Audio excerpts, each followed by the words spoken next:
jungle.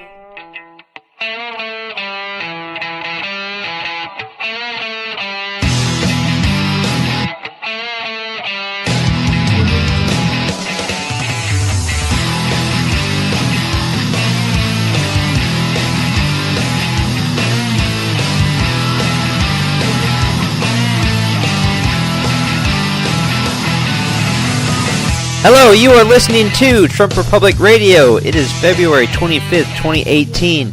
I'm your host, Enzo Quesada, and as always, I'm joined by my co-host, Bobby Hester. Hello, everyone. And we're coming to you from Plano, Texas. Bobby came up to see Senator Rand Paul endorse the candidate I work for, Philip Huffines. What do you think of the event there, Bobby? Oh, I think it was awesome, you know.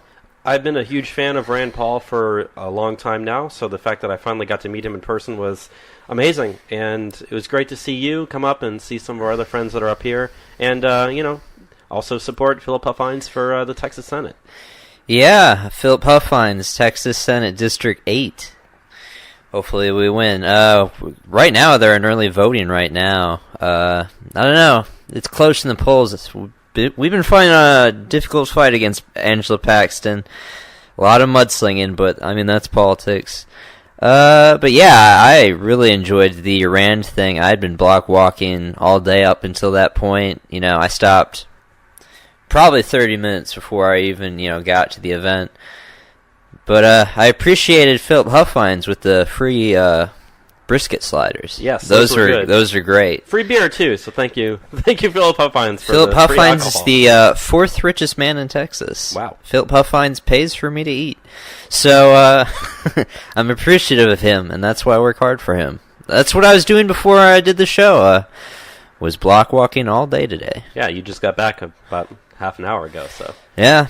So I'm a little tired from working all day, but I mean, still got to do the podcast. Mm-hmm. I guess anything we need to talk about before we go into it today. I guess I want to make note of we've reached or surpassed 3,000 downloads this last week. Yes. That is 3,000 downloads across 41 of the 50 states of the United States and 27 different countries abroad. I think Australia is where the majority of our foreign downloads come from. Yeah, surprisingly, Australia is our most foreign downloaded country. Second is Canada. Yeah. I would think Canada would be first, but they're third right now. So. When we first started out, Canada was first for a while. Yeah, and then at some point along the lines, Australia surpassed it, and they've been surpassing it ever since. So, yeah, that's a big accomplishment. It felt good to, break the 3,000 download mark. Hey, if you've downloaded Trump Republic Radio at all, you helped us get to that point, so thank you for that.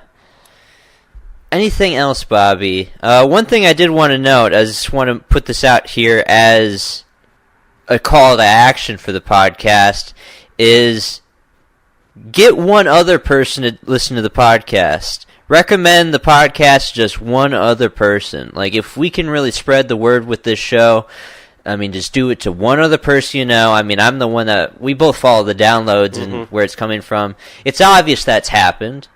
But, hey, we could always use some more. And the podcast is growing. The numbers for our last about 5 or 6 episodes have been extremely high for every single one of them. Yeah. Much, much higher than it was previously.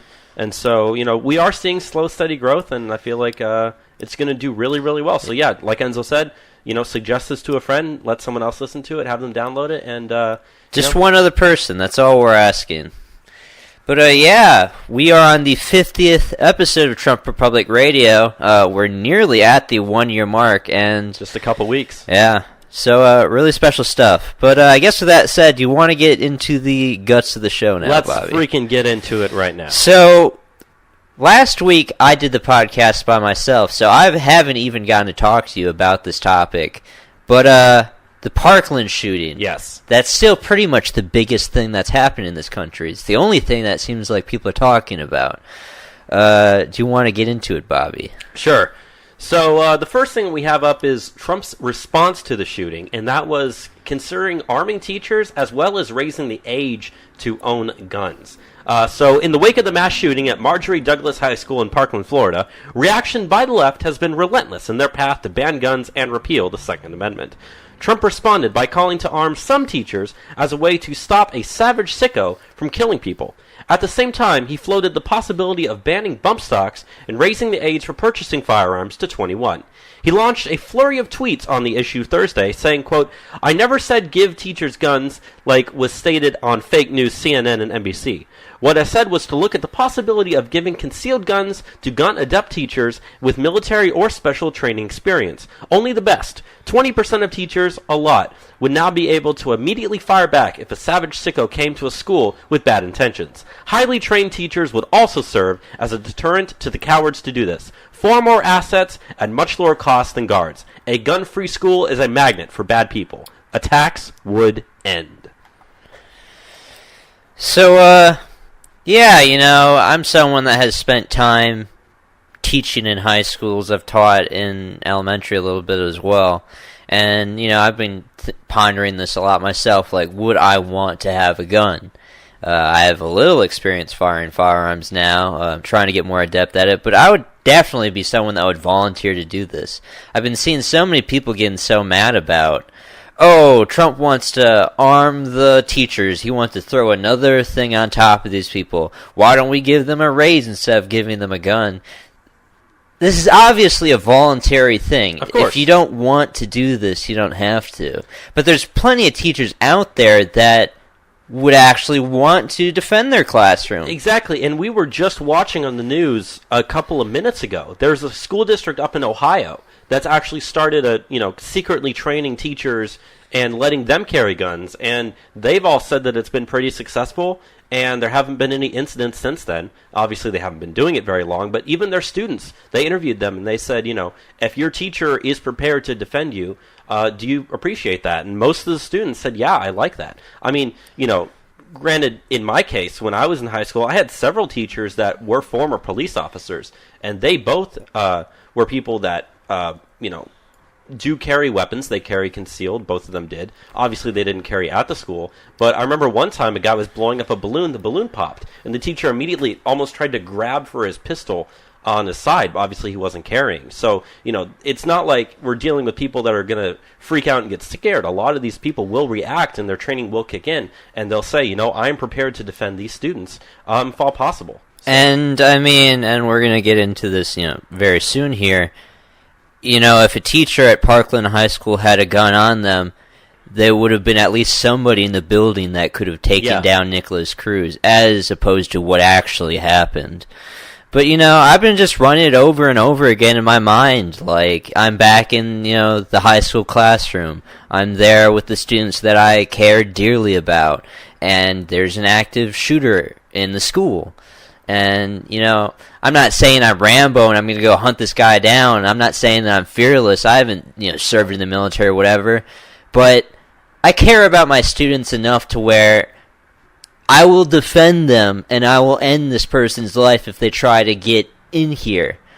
And I'm not the only person that feels that way, okay? A lot of teachers feel that closely about their students. And a lot of teachers feel that way right now, even though they aren't allowed to carry weapons. I mean, when I was in high school, I had a teacher that was teaching, I think it was a government class, and she was, what's the one, it's not Taekwondo, but it's Krav Maga. She was well-versed in Krav Maga, and at one point she broke up a fight by smashing a student's face into a concrete wall. She didn't face any trouble, but you know what? She did it because she reacted and she said, these people are fighting, I need to stop this. Same thing. If someone would have broken and started shooting, she would have protected us, and because that's the type of person she was. Now, we need to touch on the one thing that has really pissed off a lot of people. Yeah. And that is Trump talking about potential gun control himself. Raising the age to buy a rifle to 21 years of age, right. Banning bump stocks, and increasing mental health background checks. And this is unanimous between me and you. We don't support this whatsoever. Not. No. Not at all. None of the provisions, actually. No. But I'm not worried about this, because he's just saying this. Yeah, exactly. I mean, he did sign an executive order to quote-unquote ban bump stocks, but even the ATF was saying that they're not enforcing that law. And even if you try to get the age of owning a weapon or, buying a rifle up to 21, that has to go through Congress, and Congress is not going to do anything about that.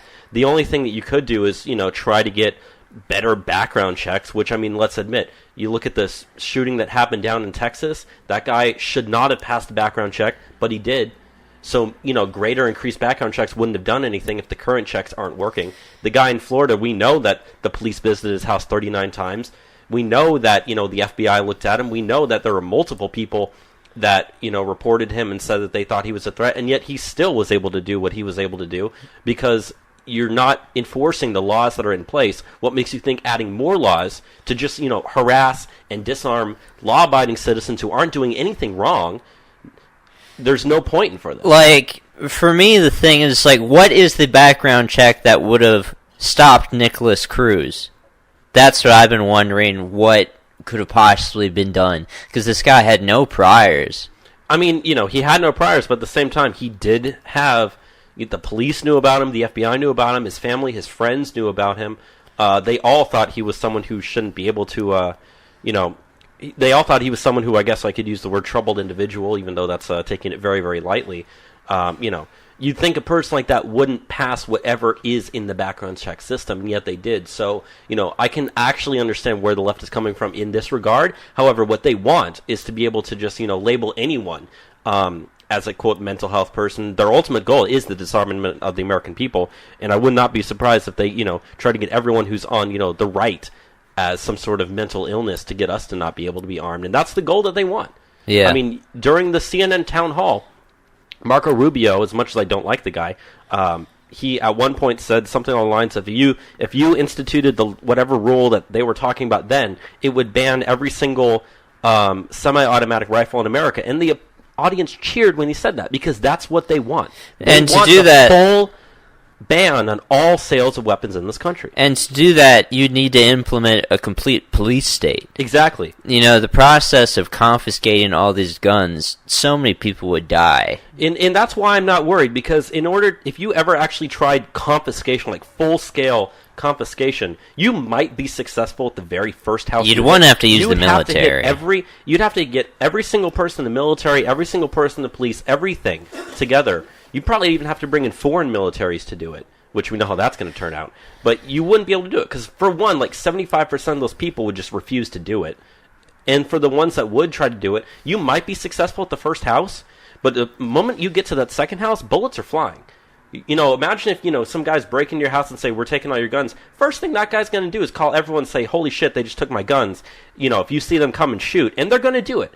If ATF officers are walking around getting blown out of the, getting killed left and right for trying to confiscate guns, how long do you think people are actually going to want to serve that job? It's going to be completely unsuccessful. So a complete, full-scale confiscation of guns in the United States would absolutely never happen. But the only thing they can do is try to get regulations to not have any more sold. Yeah.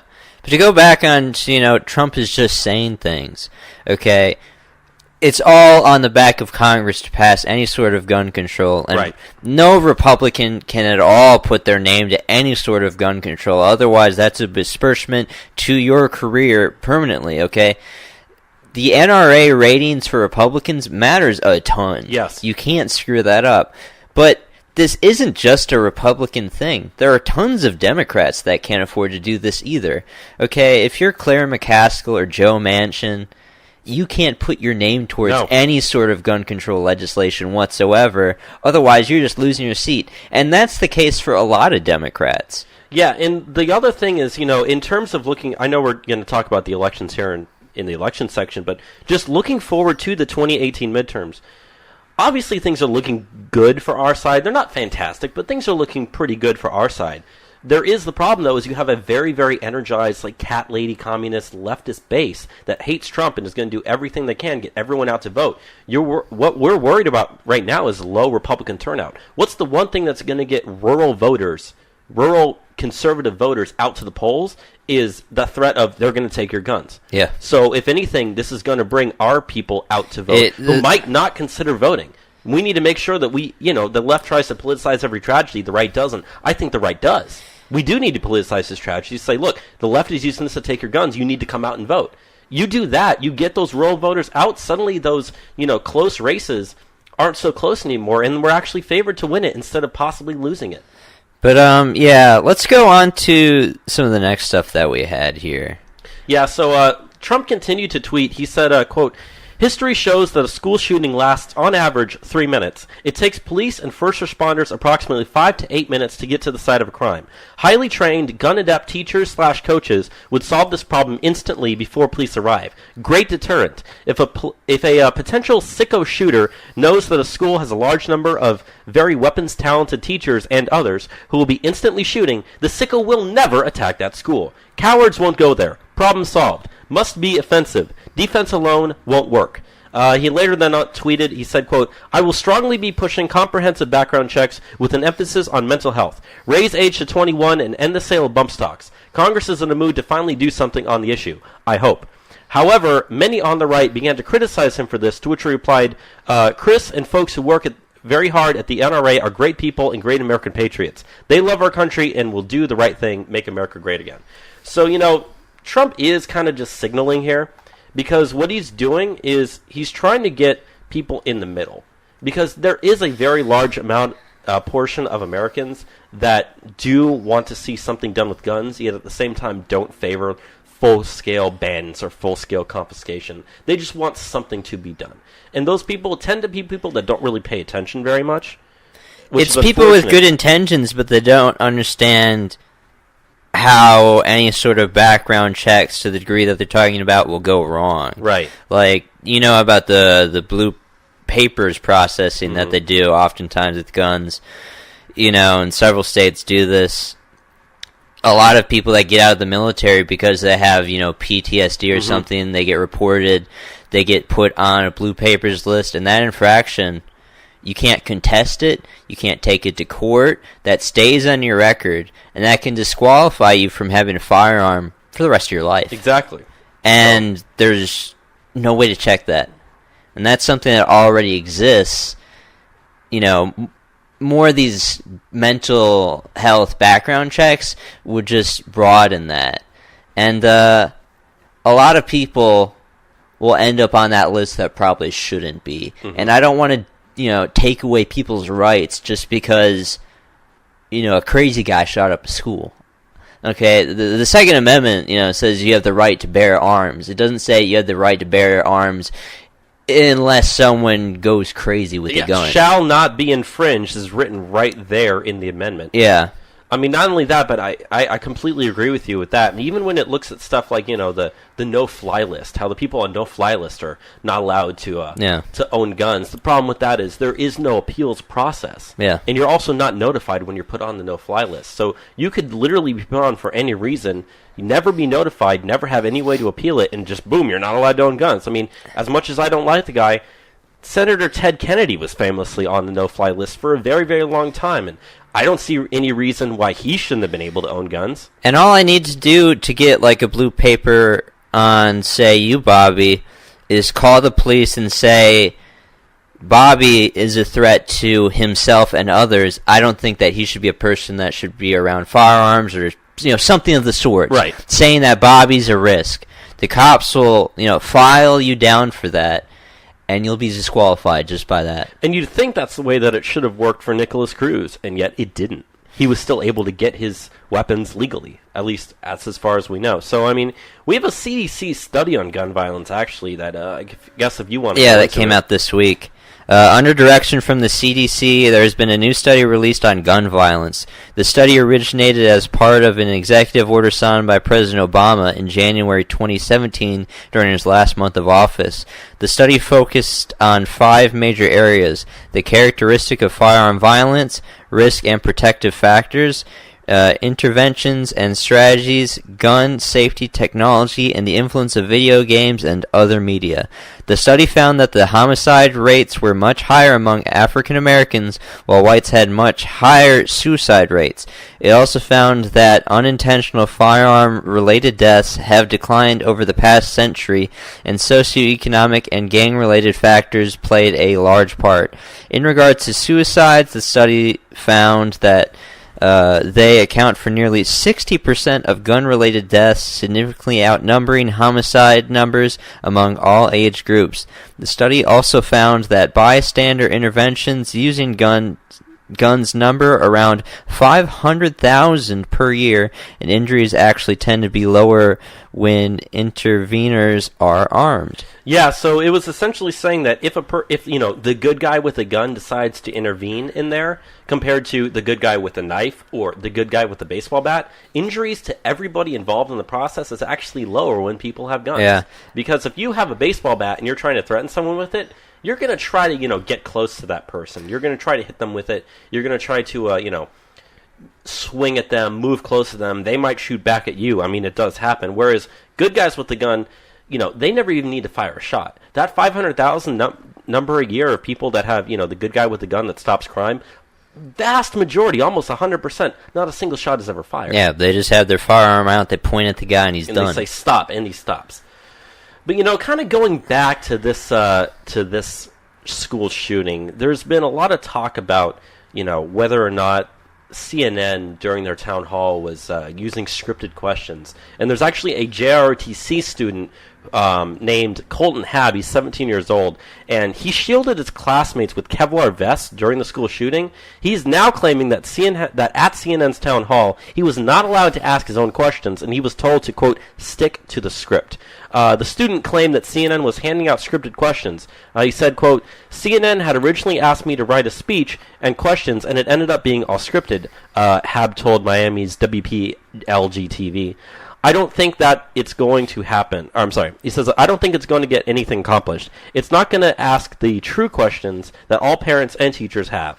I expect to be able to ask my questions and give my opinions on my questions, he added. The town hall was hosted by CNN's Jake Tapper and had guests such as Florida Senators Marco Rubio and Bill Nelson, as well as Broward County Sheriff Scott Israel and NRA spokesman Dana Loesch.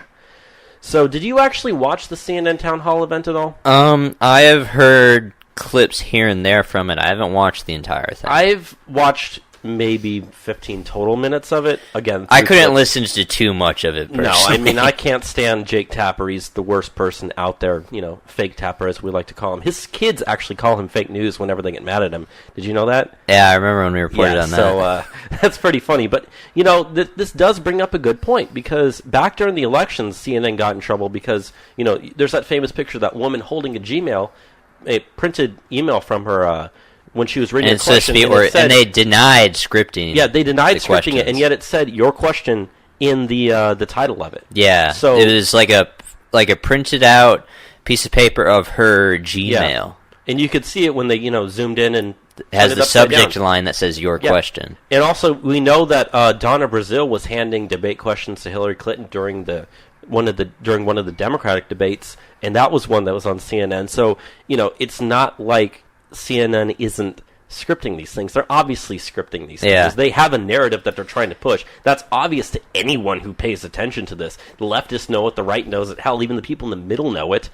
They know they're trying to push a narrative, so of course they're not going to let someone question, the official story. That town hall they had was straight out of, 1984. It was Orwellian. 1984 2 minutes of hate, but it was 50 minutes of hate, or however long it went. It was just, there was that one moment where the guy's like, I can't look at you, Senator Marco Rubio, without seeing Nicholas Cruz staring down the barrel of an AR-15 at me. And it's just Marco Rubio didn't do anything to you. He's a senator. He didn't want this to happen. But they just want someone to hate. They need something to hate. They need a scapegoat. The scapegoat's the NRA. That's who they're targeting right now. Yeah, the discussion around the NRA, has been so outlandish the way that they talk about this organization. The NRA is widely popular in the United States. They don't understand what they're getting themselves into. I was going to say, there's over 5 million NRA members. I mean, I'm a former member, and I was thinking that you and I should both join. That would be cool to do. I have been a member in the past. We should both re-up. Yeah. Once we get some money here in a few minutes. I need to get a firearm as well, but that's another thing. Here, get a high point. They're $125. They suck, but you'll have something. I don't know. Anyway, so, continuing on, especially, referring to this, going back to the story itself, it seems that as more information from this story has come out, the whole anti-gun argument that the left has kind of it's cooled off. It has cooled off, especially once we found out the story about the fact that there were 4 cops. Excuse me, I just burped. There were 4 cops outside, so, Yeah. On Friday, CNN issued a shocking report that not only was there one armed school safety officer at the school who failed to engage the suspect, but there were actually 4 officers outside the school, all of which did nothing to stop the shooter.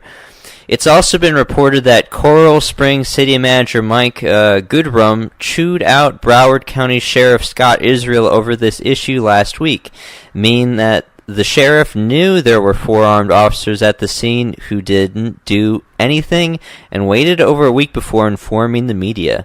Scott Peterson, one of the 4 Broward County Sheriff's deputies who stood outside the school and failed to engage the suspect during the shooting, has now resigned. But adding on to that, he has been in the force long enough to qualify already for his pension, so he's just retiring, which is messed up, okay? He should just lose his pension. Yeah, he should lose his pension. I don't like swearing on the show much, but fuck you, dude. Yeah. And what's interesting is the Coral Springs police, when they arrived, they immediately went in. Yeah. And yet the 4 Broward County sheriffs that were out there didn't. But they stayed outside. It's crazy what Nicholas Cruz was able to do. Okay, he went to the school, he shot, the 17 students. Afterwards, though, he just leaves. He goes to a strip mall to get something to eat, and, when he's heading out, he pretty much surrenders himself over to the first officer he sees and said, I was the one that did this. It's amazing that he didn't, get shot at all. It's amazing how quickly he went from, I'm in a murderous rampage to, I'm going to go grab a bite to eat, just, quietly, patiently walk away from here. But the ineptitude of the police to let him, after a mass shooting, go and get something to eat? Yeah. Why didn't you put this guy down while he was doing this? How locked down was that area to allow someone to leave? I mean, I understand they were evacuating the school, but still, to allow people to leave the premises like that? Especially someone who they knew who the guy was. They knew he was a violent person. They, like I said, they got called to his house 39 times. The FBI was informed. He was informed. He wasn't even allowed to carry a backpack on campus. Because he got in trouble for selling knives. Yeah. And, he also has a history of threatening other students. And, the left has wanted to make this whole thing into we got to ban guns, we got to confiscate guns, or whatever they want to do. But really, this entire case is it's an example of the government failing us at every single level. Absolutely. It's the FBI failing to stop this guy.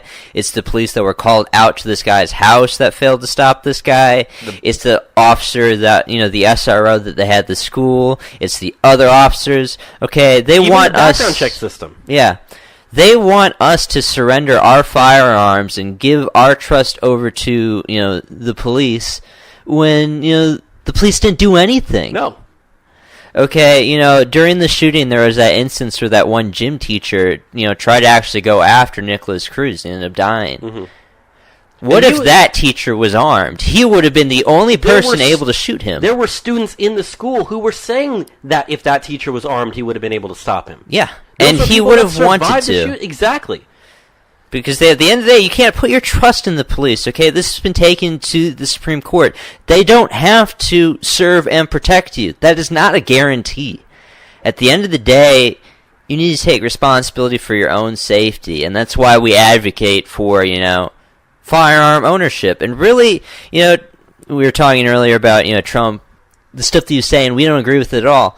And, it's good that he's saying, we should, allow the teachers to be armed, but we really need to go another step further to a thing he was saying during the campaign. We need national concealed carry. That's the House. Why should it be limited? Yeah, they have bills in the Senate and House. It passed. The one in the House passed. It's going to the Senate. They haven't brought it up for a vote. Yeah. Trump's going to sign it if it passes. Why should we limit it to just the teachers there? Why...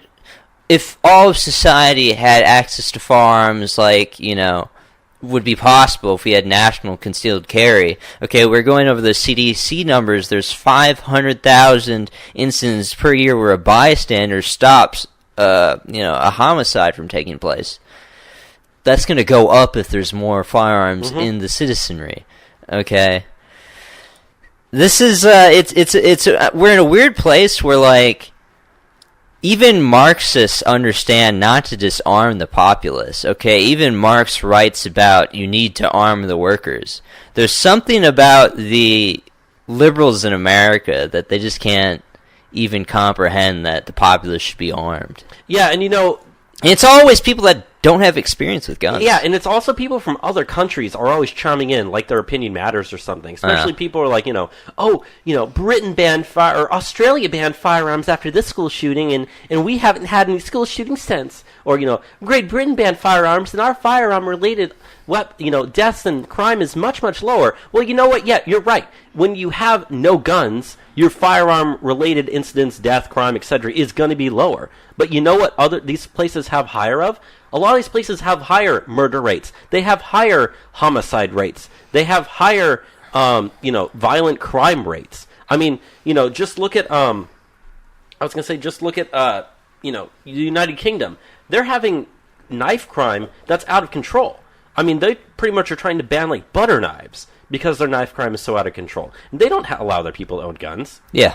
And yet they have so much higher in this. And even if you look at the United States gun crime alone, if you take the cities of Chicago, Washington, D.C., Baltimore, and Detroit out, our firearm-related crime rate drops from where it is right now to almost the lowest in the world. Yeah. Dropping out just those 4 cities alone. And those cities have very strict gun control laws. Yes, and that's leaving in cities like New York and Los Angeles. That's leaving in those areas. And yet it's still so much lower per capita. And that is kind of one of the weird things with the gun control thing for me is just like, if you look at trends of gun violence, like, it's gone down. It has gone down. And yet they're advocating for it now. I mean, yeah, the occurrence of these mass shooting instances have been objectively going up. But these people believe that there's a bill that you can pass that will stop those from ever happening again. They truly believe that. Mm-hmm. And it's just a fantasy land, okay? If we, say, ban AR-15s, what's stopping someone from just doing this with a handgun? The vast majority of all gun crime is committed with handguns. Yeah. The vast majority, almost all of it. AR-15s don't even make up a percentage. And if I hate to say it, if you're going to go into a school to shoot it up, an AR-15 would not be my choice of weapon. It would be pistols or, shorter weapons, a shotgun even. Because if you're having a big old long gun trying to carry it and fire it as opposed to a pistol, you can do a lot more damage with the pistol. You can do a lot more damage with the shotgun. And there's nothing about the AR-15 itself that makes it a particularly, like, apt gun. I mean, you can get guns legally that have more firepower than the AR-15. You can get guns that you can fire faster. There's nothing about this weapon that they always point to in itself that makes it particularly worthy of being banned. Yeah, I mean, if you're going to look at the stopping power, a stopping power of a 9mm pistol is bigger than the stopping power of a 5.56 fired out of an AR-15. Yeah. I mean, a 5.56 is also pretty much the same size as a .223, and that's not that much bigger than, a very small pistol round. If you think about it. Granted, it's going to fly at a fire. It's going to fire at a faster rate, more feet per second.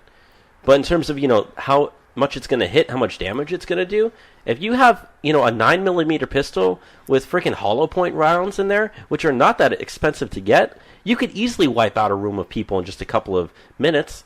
Especially if you have, an extended magazine that's like, 15, 16 rounds for a pistol magazine. You carry 2 pistols in there, that's 32 shots. Bam, bam, bam, bam, bam, bam, bam, bam. Every single shot that you hit is going to do massive damage, especially if you're in a close, a small area like a high school. If you have an AR-15, even if you have a 40-round magazine, that's not going to be as accurate as you think. Yeah.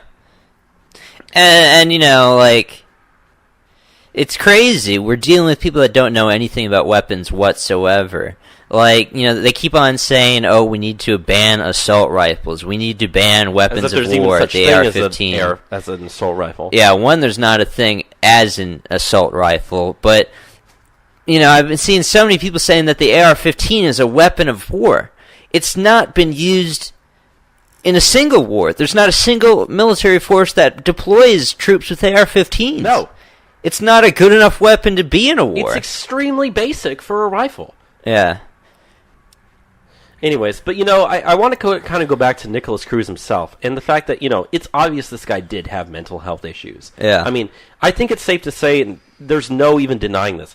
50 years ago, he would have been in a mental asylum. Yeah. He would have been, and yet we don't have we don't put people in those the way that we used to. There's a lot of pressure to get rid of reasons. them. And yet, at the same time, if you would have, I mean, it's obvious this guy was flagged.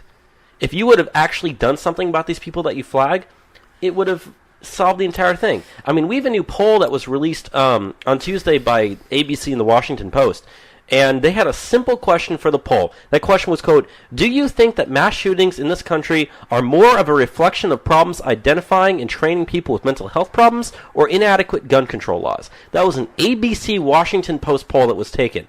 The responses, 57% of people said that mental health issues are more important rather than 28% that said it was gun control laws that we need.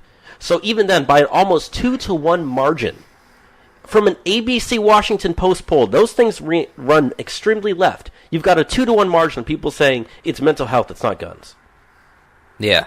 Now, and that was even before, they released this poll before the news broke about those 4 officers that were outside. I guarantee you, if they did that poll again after that news broke about those 4 officers, it would have been completely different. Yeah. It's really, I don't know. It's been, so draining to follow the country go through this whole, gun control debate. Because that after the next shooting, it's going to happen again. It's going to get worse. It's going to be worse. And the media was so ready to astroturf these, student activists. Yeah, to we the barely top. even talked about them. There's so many aspects, and it's a real damn shame that I didn't get to talk to you about this last week. But I guess before we get into the next thing that we do have on this, do you want to talk about David Hoagg a little bit? Yeah, that slimy little weasel of a child. So, I don't think we had anything else in our planning on David Hoagg. But, I'm not a conspiracy theorist whatsoever. I never really thought he was a crisis actor or whatnot. I think he's not. With all these events, there's so much misinformation on both sides. You have to step back and really, put tons of skepticism on this stuff. But the thing is, he doesn't need to be a crisis actor. No. I mean, those were, that little group of students. Whatever. He's still a coached kid being pushed into this role. I mean, there are videos of him being fed lines, so it's not it's not authentic is his response. Yeah. And he is being coached lines. They're all being coached lines. They're all being told what to do. They're all being funded. I mean, it's not like this is just an organic movement. No, these kids are being set up as, wherever the powers that be, the money behind the scenes is giving it to them, saying, you're going to be our voice and our face of this movement, so go out there and do it. Here's your lines. Here's who you need to talk to. Here's what you need to say. And, I mean, you've seen the video that's going around on Twitter right now of all these people celebrating the fact that they're going to go on Ellen next week. They're all, cheering and smiling and stuff. Where's the remorse for the fact that 17 of your fellow students were killed and, countless more were injured?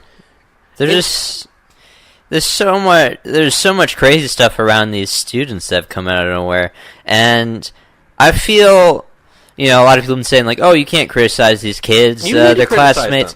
They're putting themselves into a sphere of activism that's advocating to take away rights from me. Mm-hmm. From that point onwards, you can criticize these kids. And just some of the stuff is so insane. Did you see have you heard the video where David Hoagg is in the closet giving interviews? Yes. And he's during the shooting. And he's doing interviews with his classmates. Yeah, he's talking to them. Which why wouldn't you be quiet during a mass shooting? Yeah, I know. Thing? Not to get off topic, but my school had mass shooting drills, and that was even back in 2013, my senior year. We hid in the closet, and at one point I moved from one side to the other, and my teacher got mad at me afterwards for making too much noise. Yeah, the rule is no talking. Got his phone out, talking to another student. Yeah. Granted, they're whisper talking, but still. To advocate for gun control. And diversity. Yeah, and diversity. There's an instance where one of the chicks is, he's like, do you have anything else to say? And she's like, no, not really. And then he, you kind of hear him whisper, say, come on, we need more diversity. It's insane. the kid's a psychopath. He's a psychopath. And, it's been said he wants to be a journalist. Mm-hmm. This is just the kind of people that, journalism attracts. Yeah, he's using this as an opportunity to increase his own image. It's working pretty well for him. I mean, he's got a blue check mark now on Twitter. They all do. They all do. And every left-wing bot account immediately followed them, too. Yeah. Yeah, I've been seeing stories on how, the growth levels of their accounts is unnatural. It is some people were saying that, they're automatically following Yeah, there were him. thousands of people that were saying that they were automatically followed. Thankfully, I was not one of them. It shows you how controlled, this media stuff is, because any sort of, posts against Hoagg, especially Hoagg, or these kids on Facebook or YouTube, they get removed very quickly. I mean, Tim Pool, do you know who Tim Pool is? Yeah, I do.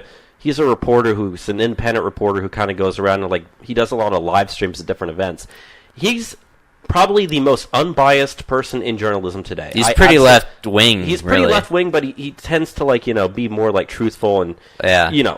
I really do like him, even though he is he does lean left. But even he was saying, all I did was I simply had a video that talked about David Hoagg in the name, and YouTube took it down.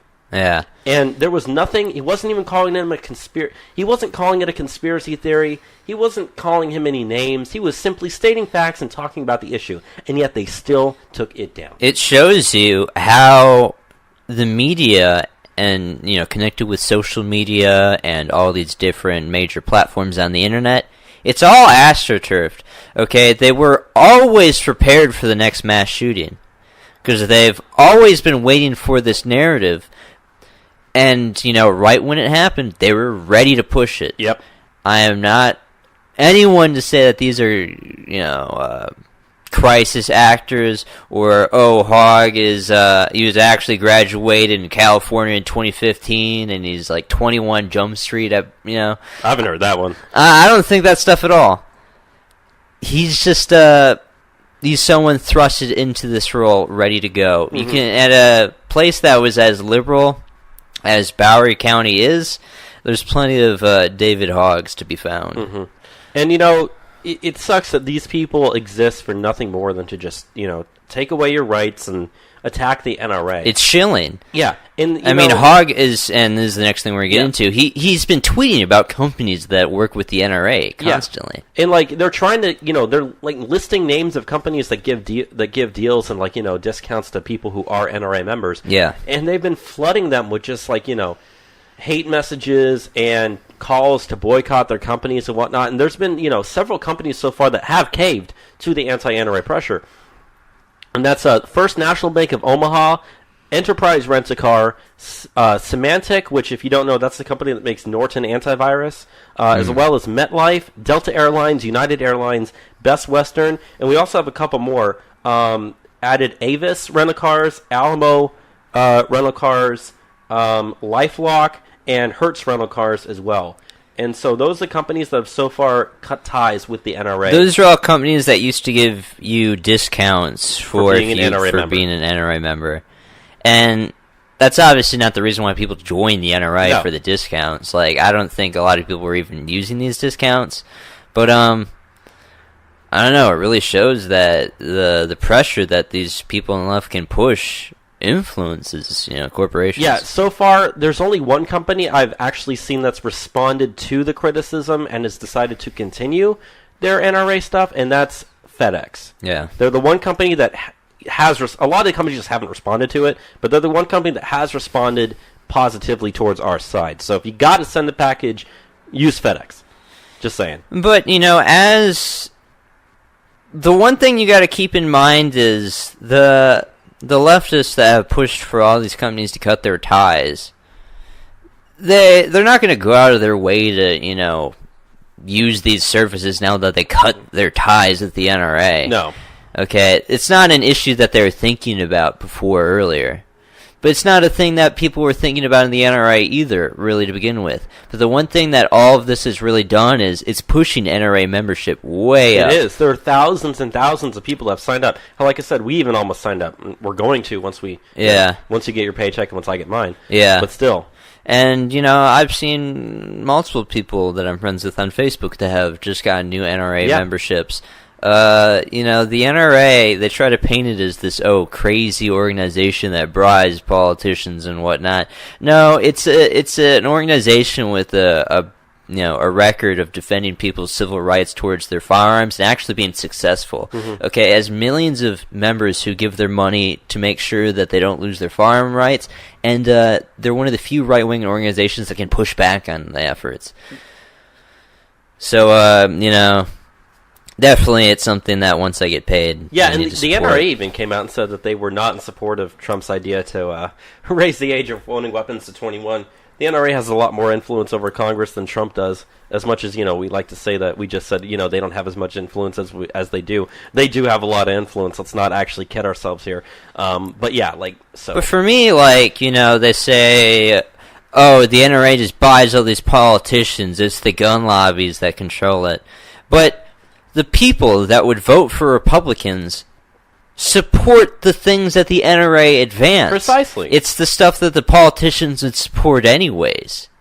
As I said, there's tons of people in the Republican Party that can't put their name to any sort of gun control legislation because it's going to tank them. And in the Democrat Party. Yeah, and the Democrats as well. There are plenty of Democrats that can't do this. Even Democrats in blue places that just are, a lot of rural places where there's Democrats in power. They can't do that whatsoever. Vermont is one of the bluest states out there. It's also one of the most pro-gun states out there. Yeah. And, Bernie Sanders is the senator from Vermont. He's been okay with the NRA in the past. I'm not sure how he's going to take this going forward. But yeah, that's just, it proves exactly what you were just saying. Even in blue areas, the guns are very, very popular, and to speak out against it is political suicide. Yeah. With all the DACA stuff, as hard a compromise to get DACA legislation passed, which, all legislation's failed. It's gonna, it's not going anywhere. It's almost over, the stack of stuff. It would be even harder to get any sort of gun control legislation signed. So, I don't know, they can talk about it all they want, but at the end of the day, it's not a very popular position to advocate for gun control. It's something that the Democrats have always lost on. Yeah, and that's also, kind of going back, just to summarize it, talking about Trump's comments about, wanting to ban bump stocks or raise the age of owning weapons. It's not going to do anything, yet it does kind of make Trump look like the good guy, because it makes it look like he's actually doing something about it, even though we know nothing's going to happen. Yeah. So as much as, as bad as I feel, and as much as I don't like him for saying that, I mean, everybody I know actually hates the idea of what he just said. I've seen people that support him that, now are passionately I don't support him anymore, which, that sucks for... Trump didn't need to make these comments. No, he didn't. It's frustrating, but... I mean, I'm not losing my support simply because of that reason. I know that nothing's going to happen. If he actually acted on it, then I'd be like, dude, what are you doing? But, And that's the same for me. It's we're also a lot higher information than a lot of these people, to where if they hear Trump say something like that, they would be quick to just pull their support of him, whereas, we kind of understand exactly what's going on and why. And so... I'm just always someone that takes a step back. Yeah. Especially as someone that, does the show and just tries to take a step back and let things play themselves out. You can't let yourself get too emotional in politics. Otherwise, you end up like the people in the CNN town hall. Okay, let's try to have a little rationality about this and realize nothing's going to happen. Nothing is going to happen. But in closing on this whole kind of gun control, Parkland shooter stuff... Is there anything else on this topic you want to talk about, Bobby? The last thing I want to do is I want to talk about that little Hoagg dude. Yeah, David Hoagg. How in an interview when he was told about the officers that were outside that didn't go in, he was defending them, saying, why would anyone want to go in and face someone with an AR-15? Well, for one, that is your job as a trained sheriff. He might have stopped your classmates that you don't seem to be very close with from dying. Yeah, but then again, that wouldn't have been able to advance his career, would it? Yeah. So, that's the last thing I want to say. The guy's full of shit. We know that. Yeah. I don't know. I guess the last thing I just want to reiterate is if there's anything you take away from this Parkland mass shooting, it's that it was government failure at multiple levels that made this happen and, brought about these students dying. It's not the presence of guns that did this. But let's move on now. We got one story on the economy that we want to get into. Some good polling in regards to the tax bill. Yeah, very good polling. So there was a new SurveyMonkey poll, first published in the New York Times, that shows that the new tax reform law is supported now for the first time by a majority of Americans. The poll showed that 51% of Americans support the law, which is up from only 37% back in December. This does indicate, this also includes support from 89% of Republicans and only 19% of Democrats. They said that Republicans will see this as a good momentum move leading up to the 2018 midterm elections. So, we kind of talk about this from week to week to week as more polling comes out about this, that as more and more people are seeing benefits, as more and more people are seeing raises in their paychecks, as more and more companies are offering bonuses, people are realizing, wait a minute, this actually is a good thing, and the support is slowly going up and up and up. And it's now... And we expect to see it continue to go up. I mean, people haven't even gotten their tax returns back. And a lot of the stuff in the tax reform law doesn't even apply till next year. Yeah. So, imagine where it will be next year when people fully see the implementation of this thing rather than just partial implementation, which is what we're seeing right now. And yeah, it's absolutely right. Going into the midterms, this does help us. Because what are the Democrats going to do if the economy is roaring, saying we want to change things and send it back to the way it was? People are going to say, no, things are doing good right now. Why would I vote to change it and get rid of it? Yeah. So, that's really all I have to say about this new poll that's come out. But, it's interesting that, it's just interesting that's how it's kind of gone on. Yeah. With that said, let's go on to some immigration news.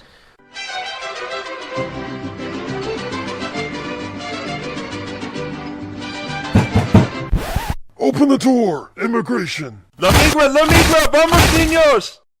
This week in immigration. So the first thing, and this is probably the biggest story in regards to immigration that we have had in a while, is Department of Homeland Security is beginning construction of the first phase of the border wall. We can finally say we are building the wall, not just prototypes. It's actually happening. So the U.S. Customs and Border Protection has begun construction of a 30-foot wall to replace the pre-existing border fence in Calexico, California. This section of wall will be 2.25 miles long, stretching from the Calexico port of entry just beyond a popular outlet mall in the area. This replacement of the section was one of the Border Patrol's top priorities due to high levels of illegal border crossings and crime in the area. Last year alone, over 18,600 illegals were caught trying to cross the border, and 17 Border Patrol officers were assaulted in the same time frame. This is the first major section of the wall to begin construction. So yeah, this hasn't received any of the fanfare that you'd expect the wall to be getting. Which I'm glad it isn't. Yeah, it's fine. We don't need to talk about this so much. But just to let you know, the wall is being built. We're building the wall right now. Yeah. No need to freak out about this, okay, guys? Yeah. We've been talking about this for months and months and months. We're not off the timetables for when the wall should have been started. If anything, we're a couple weeks early. I was going to say, this is about a month before when they plan to have this stuff start, at the end of March. Yeah. It's the end of February. So another thing that I want to mention in regards to this wall being built in Calexico, one, we already knew that this is where they're going to start it. Yeah. But they're only building 2.5 miles of wall. Now that doesn't sound like a lot, and I mean in regards to the length of the border, it's not. Yeah. We have about enough funding for at least 100 miles of wall.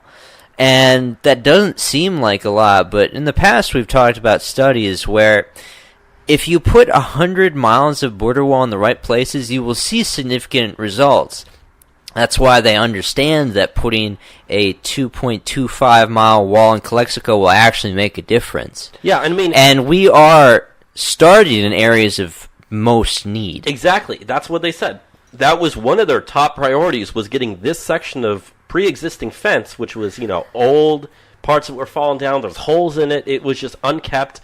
It's, you can't actually enforce border security if you don't have a wall there. And so now, because of the fact that they're replacing this area, which is what they said they wanted to do, like they said, that same section, there's a car alarm going off outside, we're sorry about that. In that same section alone, 18,600 illegals were caught trying to cross the border last year alone. Yeah. none of them would be able to do it without a wall being there. But when you have a crappy little fence, of course people are going to try. And, going back to when we were testing these border wall prototypes, the U.S. Special Forces could not get through, over, or under the wall whatsoever. Yeah, there was one guy who was able to make it to the top. One guy. And even he was unable to get it down. They had to get a cherry picker up there to rescue him. So how is some pregnant Mexican woman or some poor guy that's been walking through the desert, how are they ever going to get over this thing? They're not. You can't dug under it because they've got sonar equipment that's going to be, measuring to see if anything is being dug underneath. The walls themselves do go 6 feet underground, so that's where, most tunnels you can't dig that deep underground. They're pretty shallow. Yeah. So there's no way people are going to get around it. That plus all the monitoring equipment and Border Patrol officers that we're going to have there, you can't get past this wall. Yeah. In the extremely rare case, you might have one person a year, maybe two people a year, successfully get over it, and that's even really, really pushing. That's pushing it. I mean, of all the testing, only one individual. And these are special forces guys. Yeah. These are guys who are extremely well trained. These are the best of the best. And even they could only get to the top, and that's it. They couldn't even get down. Yeah.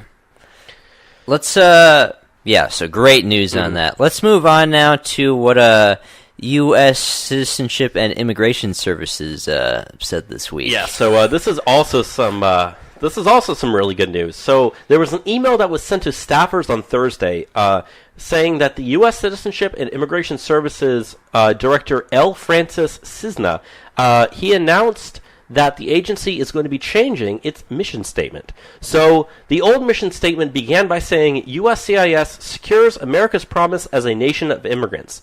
The new mission statement now reads, USCIS administers the nation's lawful immigration system. By the way, this new change to the mission statement is effective immediately. So, they've officially removed the term nation of immigrants from their mission statement. I'm surprised it was even there to begin with. It shouldn't be. It should not be, but thank God it's gone now. And so they changed the mission statement. And if you know anything about businesses, anything about companies, anything about governments, a mission statement defines your company. That defines what you do, how you operate, the whole meaning behind it. Yeah. So to change the mission statement to remove that is a really, really big deal. Yeah, and I don't know, the term nation of immigrants is such a loaded term in this country. I mean, to start off, I don't consider the United States a nation of immigrants. Nope. We are a nation, we are founded by settlers. Right. The country was founded by settlers. Immigrants are people that are going from a society to another society. Mm-hmm. The people that founded the United States didn't do that. They just set up their own thing. So we're not a nation of immigrants from our foundation. What I say is immigration has played a large part in our citizenry, but we are also a nation of citizens. Mm-hmm. Okay? People who have not come legally are not a part of us. And, I don't know. When you have wording like securing America's promise as a nation of immigrants, you get these crazy lefties who, consider illegal aliens immigrants. The Emma Lazarus poem from the Statue of Liberty. Yeah. To where just anyone that wanders in this country is now as American as me and you. Because, they make America into this weird abstract. No, America is a real thing. It's a place. It's a people. I am an American, you are an American. There's a separation. And it's very important to have these stark definitions, and that's why it's so great that they got rid of the nations of immigrants from their, little mission statement. And I could not have said it any better myself. So I guess we can move on to the next story here. Yeah. This is a rather humorous thing.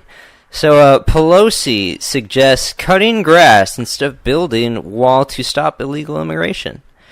House Minority Leader Nancy Pelosi proposed that mowing the grass along the southern border instead of building the wall would help cut illegal immigration. Yeah.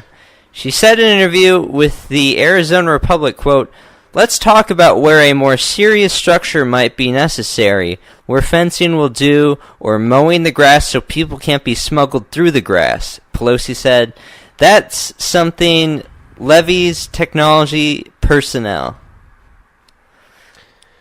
I mean, I've never really heard about people being smuggled through the grass. The majority of the border is desert. I'm not sure where you're going to be able to smuggle people through the grass. I have never heard of the idea of cutting the grass at the border, stopping illegal immigration whatsoever. And like this is a topic that we take pretty seriously. It's funny because really when she says stuff like this, she wants the status quo. Yeah. She doesn't want to stop illegal immigration whatsoever. It's a pointless gesture. She knows it's a pointless gesture. It makes it look like, oh, see, I am doing something to stop illegal immigration, but in reality, she's not. But it just makes her sound stupid. It does. Very stupid. I mean, it's Nancy Pelosi, so, She is very stupid. Yeah. And also, she's the House Minority Leader, so it shows you something. Yeah, you really want that person to be the majority leader? Yeah, vote Democrat in 2018. Yeah. That's a good reason why people shouldn't vote for Democrats. Do you want Nancy Pelosi to be the House Majority Leader? I'm not a big fan of Paul Ryan, but I mean, come on, Nancy Pelosi. Let's go on to another thing in regards to California and immigration. Yeah, so I really like this story too. So Trump is considering pulling ICE out of California to, quote, let the state learn. So during a White House meeting this week, President Trump said, quote, we're getting no help from the state of California. Frankly, if I wanted to pull our people out of California, you would have a crime nest like you've never seen in California. All I have to do is say, ICE and Border Patrol, let California learn. Later, he was asked if he was actually considering such a policy. He replied, you know what? I'm actually thinking about it. Dianne Feinstein was, the senator from California. She was complaining how what Trump said about this is mean-spirited. That's all they have. She doesn't even have the support of her own party in her state. Yeah, she couldn't get the endorsement. It's really something else. And, I've thought about it. I mean, if California wants to be the sanctuary state and they have laws that, stop you from even working with immigration, officers, maybe we shouldn't try out there. Let's just let all the illegal aliens go there. I saw just an article today, something that happened, where the mayor of Oakland warned illegal aliens in the area that an ICE raid was coming through. Yeah. That's aiding and abetting illegal aliens, which is a big felony. Which, this kind of goes back to what I said. Either completely kick the state out of the union or have it as occupied territory. Go in, arrest every single person that's in the Congress there, arrest all their leaders, institute your own people, and take charge of that state. Otherwise, there's no point in even having California as a state in the country anymore. I hate to say that, but it's true. They're not part of the nation of the United States. They're part of the country of the United States. They don't believe the same things the rest of the country does. They don't act the same way the rest of the country does. They don't follow our laws. They're openly breaking our laws, so what's the point? Yeah. It's, and what we're seeing out of California is that a lot of people are leaving. There's this mass exodus. The property taxes are too high. Well, the taxes in general are too high. They have a lot of, traffic, a lot of congestion. The pricing on housing is very high, which, massive flows of immigration obviously helps that. We talked about a study on this show a couple weeks ago. If you put California as its own entity in, on inequality measures, it has worse inequality than Mexico. Like, there's, a super rich in California and then tons of destitute. The problems with, homelessness in California, it's crazy. There's no way that they can, continue to be the way that they are. And if we pull ICE out, it's just going to be a bigger magnet for illegal aliens and the crime that they bring with them. And it's just going to, bring the state crumbling even quicker. And if that's what they want, if that's California values, who are we to get in their way? Yeah, the left during the whole gun control measure was like, oh, we should decrease the voting age to 16. I think if you really want to help this country, if anyone lives in California, just don't let them vote. I hate to say it, that would go a lot farther in helping everything in this country than anything. But unfortunately, that's not exactly legal. Also, just wanted to say, California is the second most where most of our listeners come from. So we're not trying to insult you. We just they'd probably agree. They probably agree. Just Things crazy out there. I don't understand it very well. Anyways. Let's go on now to the next story that we got. So the next story that we have is out in the Mexican desert, there were 103 illegals that were found in an abandoned freight trailer. So in an abandoned freight trailer in the Mexican desert near the Rio Grande Valley by the Texas border, Mexican immigration agents found over 100 people inside. So apparently the Mexican military personnel were passing by. They heard people pounding on the walls from inside and screaming. They opened it up and they found that there were 100 people in there, most of which were dehydrated. Some were even suffering from asphyxiation. They were allegedly there for up to 12 hours. Now, every single one of these people would have been a future illegal immigrant, illegal alien into the United States. Yeah. Via human trafficking or whatnot. And yet, they're just left out there to die. And this is something that we've seen happen a lot here in Texas. I mean, we had that one instance where, I forget how many illegal aliens died out in San Antonio, but there's 100 in the trailer and about 10 or so died. Yeah. I remember that story.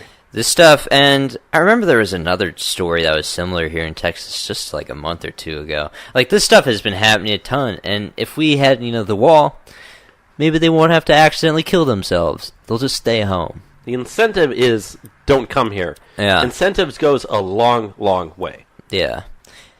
Do we have anything else? Oh, yes, we do. A DACA student threatened a school shooting. The DACA kids, the best of the best. The best of the best. All valedictorians. An illegal alien and 21-year-old female from Rochester, New York, and a DACA recipient, Abigail Hernandez, was arrested after making terroristic threats on social media. Hernandez made the threats against East High School, even though she didn't go there. Officials would not clarify why a 21-year-old would be going to a school in a Rochester City school district. Police found a shotgun in the home that was not registered under her or anyone else who lived in the home. So, there you go. That valedictorian right there is threatening to shoot up a school, has a shotgun that's not registered to anyone there, which means it's probably owned illegally. It's so fitting how when we're in the middle of this, national conversation on school shootings, that we have an instance where a DACA recipient threatens to shoot up a school. They always like to say, they commit less crime than the native population. I mean, one, we have studies that can show that that's not the case. But two, I don't know, this Abigail Hernandez doesn't really seem to fit the mold that they talk about these DACA kids. Of course not. It's almost as if, they're not all the way that the media likes to portray them as. Doesn't seem like she's someone that needs to stay.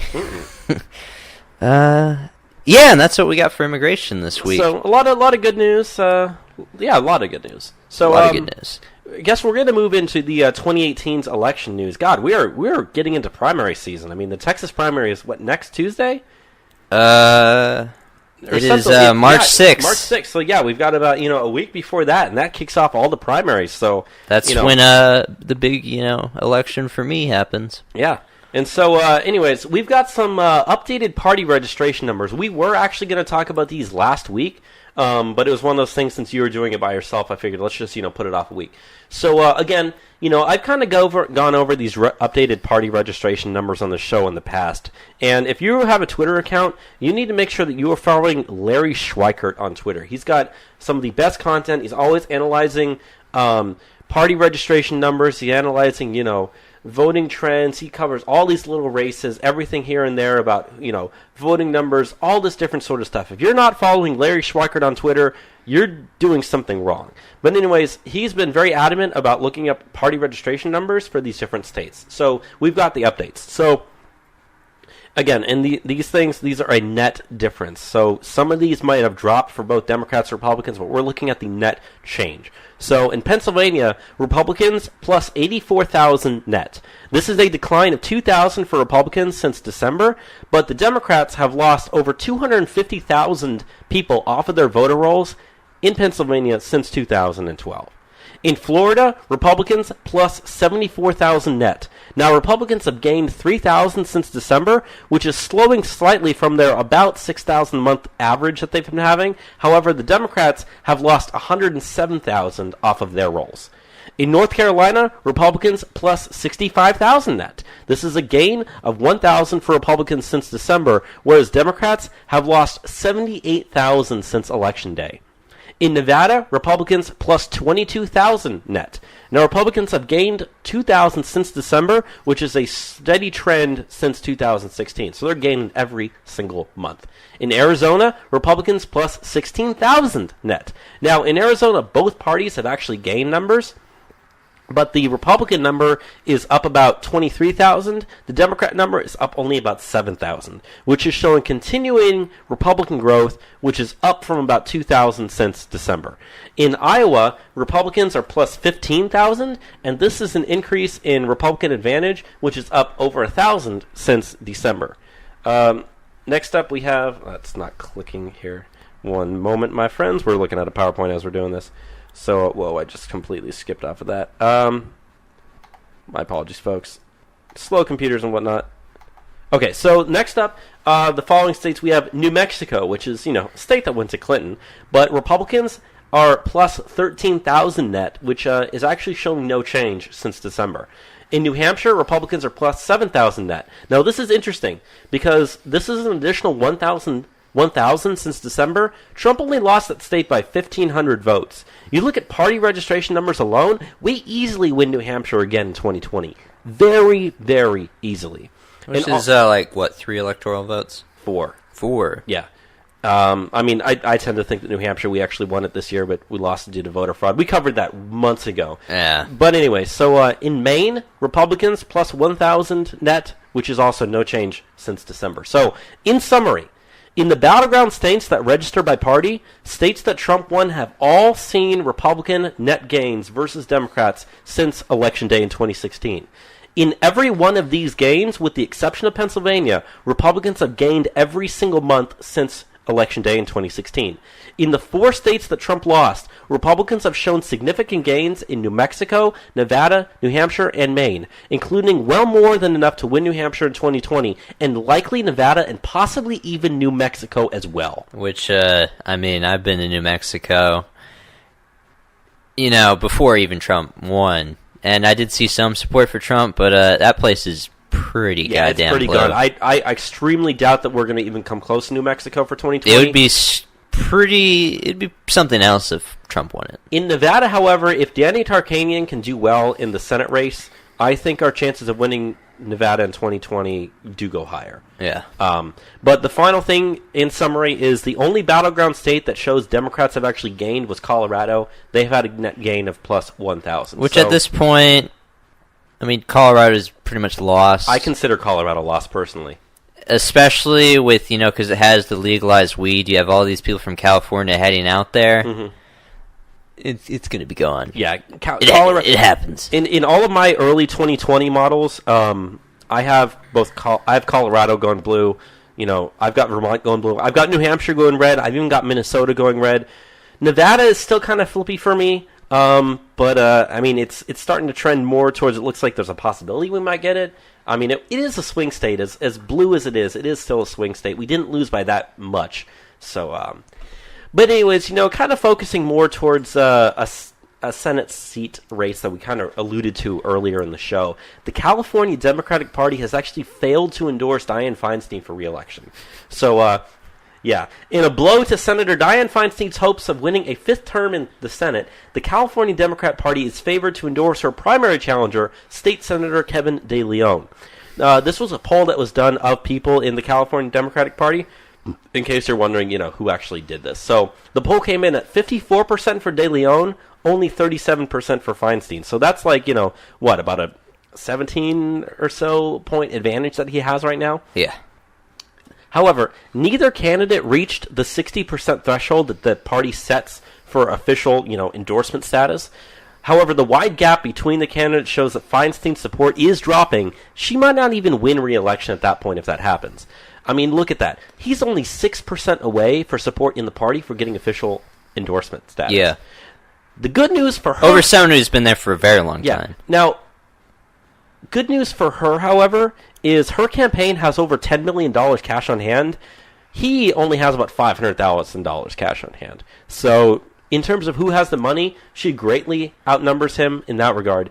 But if that comes down and that party does not endorse her, man, I don't know how that's going to go. Now, here's the thing you have to remember about California. Not only is it a super blue state, the way they run their Senate or their primary elections essentially stops all Republican chances. They don't have individual Republican or Democrat primaries. They have everybody in the same primary. Every Republican, every Democrat runs in the exact same primary. And then the top two candidates go to a runoff election. So you have literally Republicans running against Democrats in the same primary. That's essentially a general election. So Republicans don't stand a chance of anything. Last time, they had, I think it was in 2016 or it might have been 2014, one of the two. Last time there was a Senate election in California, the two people on the ballot in the general election, both Democrats. Yeah. Because that's how it happens. So, it'll be fun to watch this fight, though. I mean, I hope they waste a lot of money. Now, if you don't know who State Senator Kevin De Leon is, there's a very viral video that's gone on Facebook where he's holding a weapon and he's like, "This is a ghost gun. It's got a 30 caliber clip, fires 100 bullets per second." The dude doesn't know anything what he's talking about when he's talking about guns. But then again, we're talking about the whole gun control measure. That's the title of this episode. It is gun control, and yet you have a guy who has a chance of getting the official Democratic Party of California's endorsement who doesn't know a single thing about guns, and if he gets the chance, he'll ban all of them. I think... I might be wrong, but there's also a video where Dianne Feinstein, is holding a rifle, and, it doesn't have a magazine in it, but she's got her hand on the trigger. Yeah, she's got poor trigger discipline, and she's, waving it around at people. Yeah. These people. I know. Kevin De Leon, if you didn't know as well, was also very pivotal in the state passing their sanctuary state legislation, right. So he's got some good buzz on him for that. And, I hate to say this, but Dianne Feinstein has actually been sort of kind of okay with some of Trump's policies, which is part of the reason why she hasn't gotten that support. She's got a better Trump score than she's got a better most Trump Democrats. Score. I was going to say, for Democrats in the Senate, I think she has the second highest or maybe even the highest of the Trump scores on there. So as much as I don't like her, if I had to pick between the two and I was a voter in California, I would for sure pick her. I mean, I probably just wouldn't vote for either one, but you understand what I'm saying. I wouldn't live there. You understand what I'm saying. Yeah, but now with that said, let's go on to some of the bottom of the stack news that we got, and we're going to start off with some stuff about military parades. Yeah, so a military parade has been set for Veterans Day. We talked a lot about the military parade. It was big news a couple weeks ago before the shooting. But yeah, now it looks like it's actually going to happen. So, National Security Advisor H.R. McMaster has ordered the military to plan to have a full military parade set on Veterans Day, November 11th. This year's Veterans Day coincides with the 100th anniversary of the end of World War I. So, it's fitting that this would be the year to do it. I think that's a perfect time. What do you think? Yeah, I'm excited for this. I mean, whether it happens or not a huge big deal to me, but I mean, I'm excited to see, how big it really is going to be. And I'm also excited to see what the liberal protesters do at this event. Because, there's already been ones that have, signed,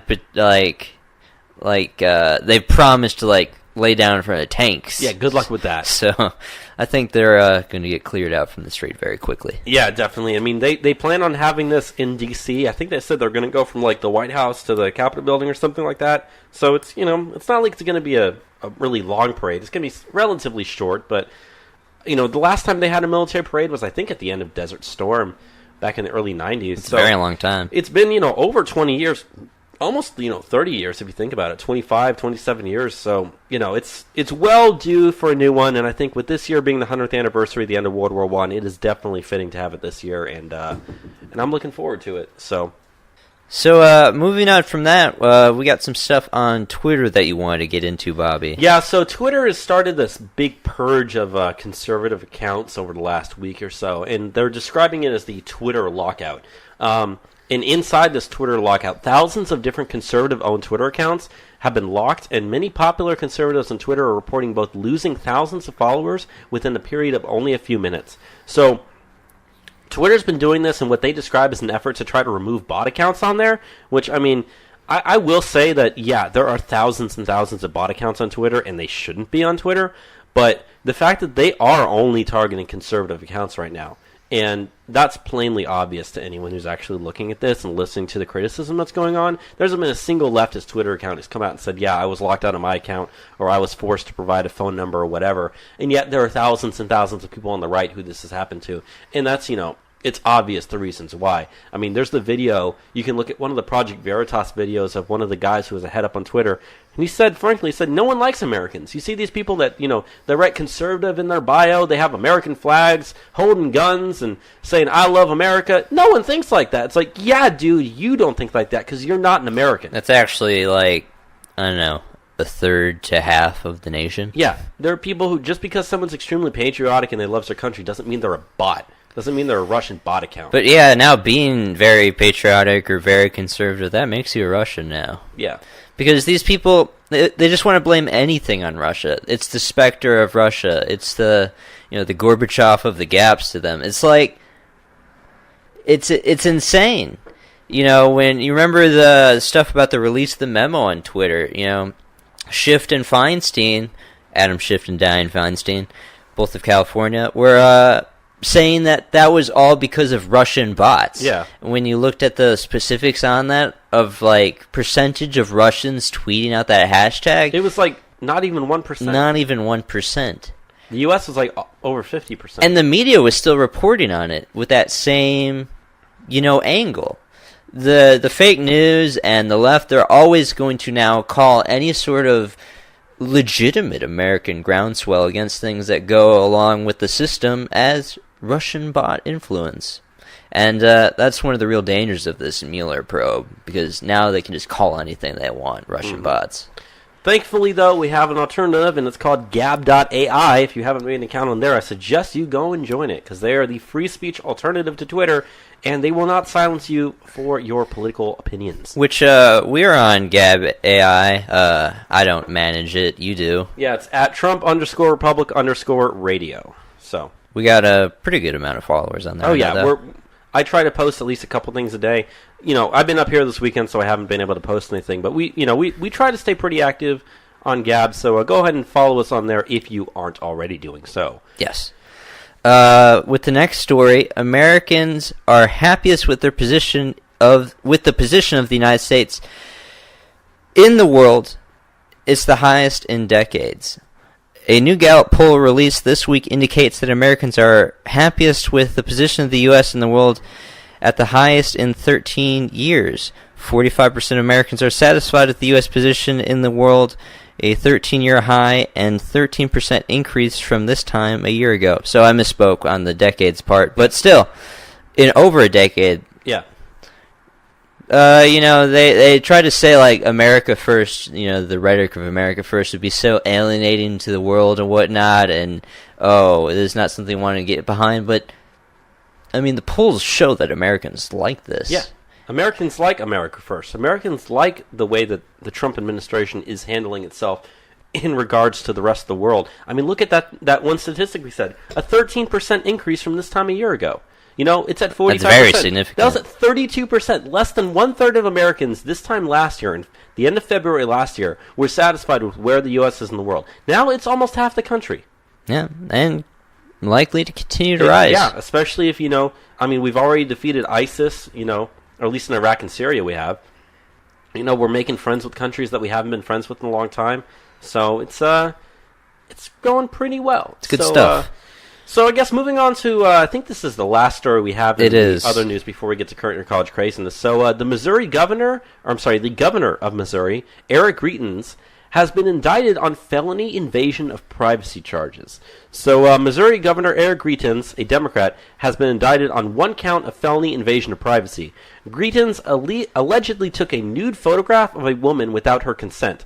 The charges state that the woman was in an area where there is an expectation of privacy. So they never said exactly where it happened, but we believe it was probably in like a public bathroom or a changing room at a store or something like that, where there is an expected, privacy aspect there, and yet he took a picture of her without her consent with his phone.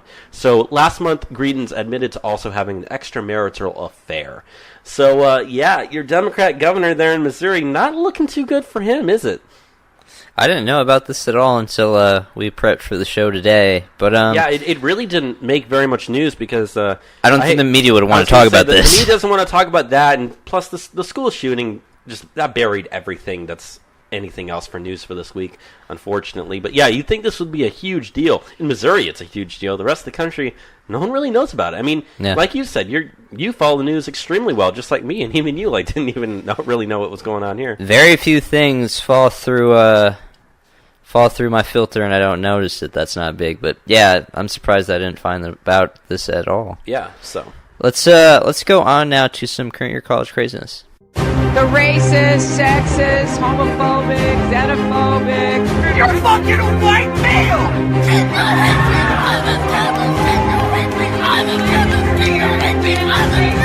The assumption that women are naturally better caregivers is part of patriarchy.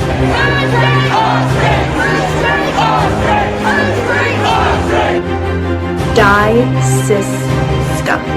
You will not divide us! You will not divide us! You will not divide us! You will not divide us! It's time for some current year college craziness. Current year college craziness, the segment of the show where we talk about the crazy stuff that happens on college campuses here and abroad, but predominantly here because, we got the best stories. We pump them out like crazy every single week. It's hard to cut them down to a finite list and put them on the show, but that's what we do every single week. And to start off this week, we are going to the University of Vermont. Yes, so a University of Vermont staffer has launched a hunger strike for diversity. So last Friday, a University of Vermont staffer, John Meha,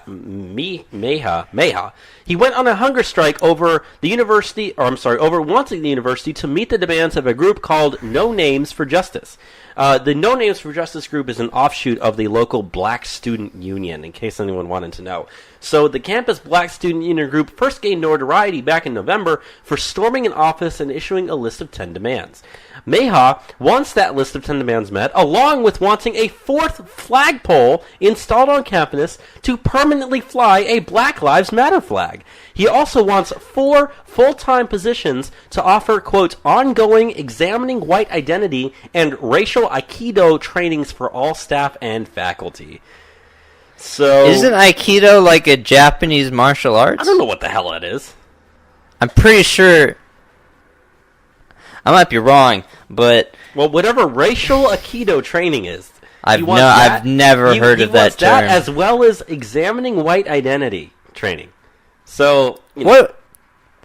I guess that means like looking at privilege or something. I don't know. But this story is very crazy. They're having a hunger strike for diversity, which we didn't put this on the PowerPoint, but there was that governor in Illinois this week. Yeah.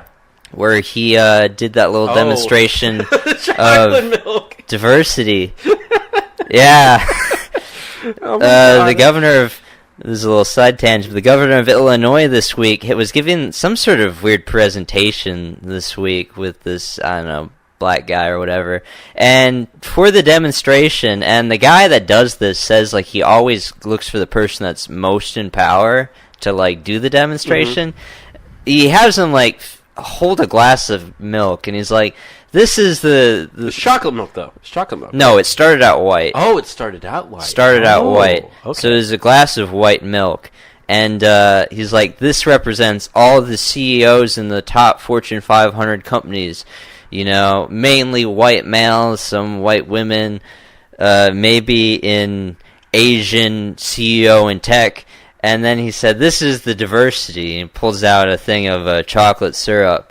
This represents people of color, women, the disabled, whatever. And he's like, and this is what you do. You just gotta mix it up. He pours some of the chocolate syrup in the milk. He spins it up. And to show his commitment to diversity, I forget what the Illinois governor's name is, but he has him drink the milk.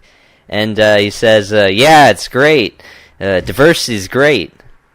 So, I don't know. It's a weird side tangent, but if they're hungry for diversity, maybe they should drink They milk? should drink some chocolate milk, not white milk. You'll get your Sweden calcium says that that's way. white supremacy. You'll get your calcium with chocolate You will milk. get your But calcium. Enzo, I have a question about the chocolate. What if I'm baking macaroni and cheese? I can't use chocolate milk. Yeah, you don't want chocolate milk. What if I'm eating cereal? I don't want to use chocolate milk. Yeah. Does that mean I'm racist? I don't know. But does. yeah, back to the story. They want a permanent Black Lives Matter flag. Permanent, not temporary. Permanent black. A fourth. A new flagpole flagpole for it. They want to add an extra flag. I imagine they have like a flagpole for the American flag, one for the Vermont flag, one for the school. But then Black Lives Matter, and like Vermont has like next to no black people in the state. Like we covered this in the show a couple weeks ago. One of the it's whitest. less than 2% black. It's the whitest state in the country. And yet, in order to, what's the word? I guess pander to the 2% of people that live there. You got to give them a flag. They need to give them a flag and make sure there's mandatory training for all the staff. That people that can give racial Aikido. Yeah, whatever racial whatever Aikido that training means. So but let's move on. So off to a different university, we have Purdue. So Purdue University is wanting to ban the use of the word man. So a widely used online writing and grammar resource published by Purdue University is encouraging college students to avoid, quote, the generic use of man and other words with masculine markers to avoid being offensive. The program, called the Purdue University Online Writing Lab, or OWL, O-W-L, is offering a handout titled, quote, Stereotypes and Biased Language, which was updated just last week, that encourages students to avoid using language that is stereotypical or biased in any way, adding that biased language frequently occurs based on gender, but can also offend groups based on sexual orientation, ethnicity, political interest, or race. Hence, instead of writing mankind, the OWL suggests that students write humanity, people, or human beings. I'm surprised it doesn't say people kind. I know that they need to hire Justin Trudeau to work there. So the guide also takes issue with the word man-made, saying that it should be replaced with alternatives like synthetic, manufactured, or machine-made. Okay, let's stop right here and look at the obvious. If something is machine-made, it is not man-made. I also want to say that most things are man-made, as in men made them. Yeah. How many women do you see working at factories? I imagine the school wasn't woman-made. No. But, yeah, this stuff on biased language, I was actually taught about this my no, it was the second semester of college for me. I'm sorry. I had the same writing teacher. He was a great teacher, but he just had to teach this propaganda. He also taught us on white privilege, but I shot him down real quick. But... yeah, shot a teacher? Holy no, shit, Enzo. Shut the fuck up, Bobby. You know what I'm talking about. No, I'm messing with you. Continue. It threw me off, but sorry.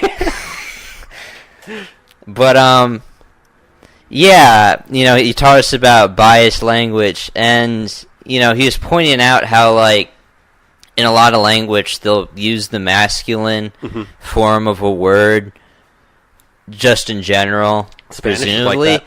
and we had to like read this thing to like get examples of it. And the thing was like the women in the room didn't realize that, like they didn't notice that the language is masculinized. It's just like how English works, because we're not like other languages like Spanish that have like male and female forms as often as we just in English. I mean, it's generally just masculine. But yeah, like it was making light of something that like people. The women in the room didn't even notice. And it just shows you, like, how stupid and pointless it is. Like, if you can't even notice this stuff. And, like, how is it even offensive if it says man-made? I mean, if you're a woman, you're still a wool man. I don't know. Let's move on. Professor writes about the horrors of heterosexuality. Oh, God. Heather Brooke, a professor at Flinders University in Australia, so, here and abroad, now we have Australia, at Flinders University in Australia, recently published an academic journal paper that described heterosexuality as, quote, an issue that needs to be fixed.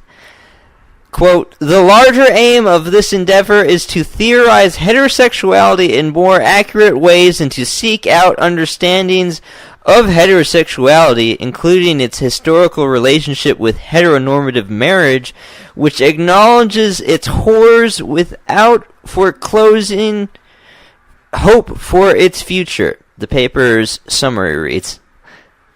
That was a mouthful. Yeah, I know, right? Quote, "I have argued that heterosexuality cannot be easily queered, as if without a theoretical silver bullet, partly because it means relying on a dichotomous and aligned contrast between hetero and homo, straight and queer," Brooke wrote. So she's talking about,